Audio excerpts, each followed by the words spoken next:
Have you noticed that around 2015, 80s nostalgia itself became a genre? The setting transformed into a hero of its own, drawing in new generations while showing them filtered perspective on the past. Why did the first massively popular TV show about the dark side of technology only come out in 2011?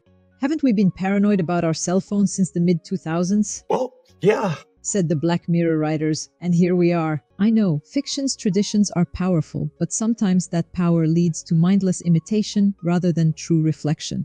So here's the big question. How do we use this kind of data about generational shifts and trends in storytelling to identify what's unique and relevant today? It starts with understanding that storytelling isn't just about imitation or nostalgia.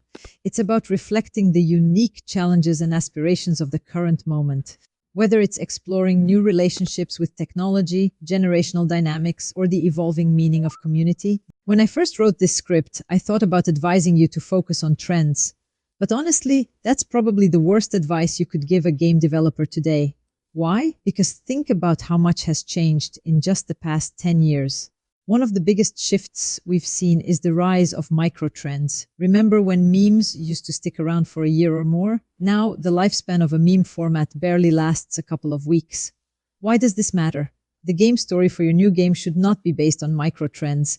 Social media algorithms have fragmented the cultural experience to the extent that your closest friend may not have heard of the trend you're following, or they may know it from its reverse form, used in an ironic way.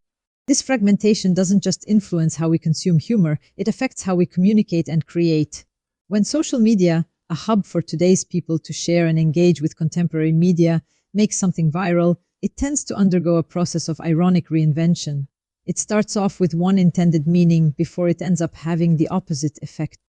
Irony is a prevalent form of contemporary artistic expression. What are some examples you can think of? Feel free to share your thoughts in the comments. Got backy test results. In your test results era. So I just got backy test results. When I turn up to the test results competition and my opponent is you. So I just got backy test Maybe the test results are the friends we made along the way.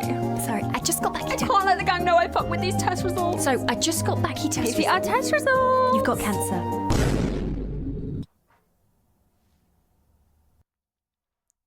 We got cancer before GTA 6. Oh, for God's sake. Notice how it's not only okay to have differences in perception, they're expected. It's no longer about silencing diverse views, but amplifying them. Mental health, for example, remains a taboo in many cultures, but ignoring it causes harm and only closes that loop of suffering.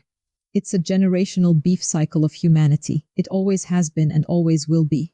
Imagine how expensive it is to create something entirely new, even if it's an imitation.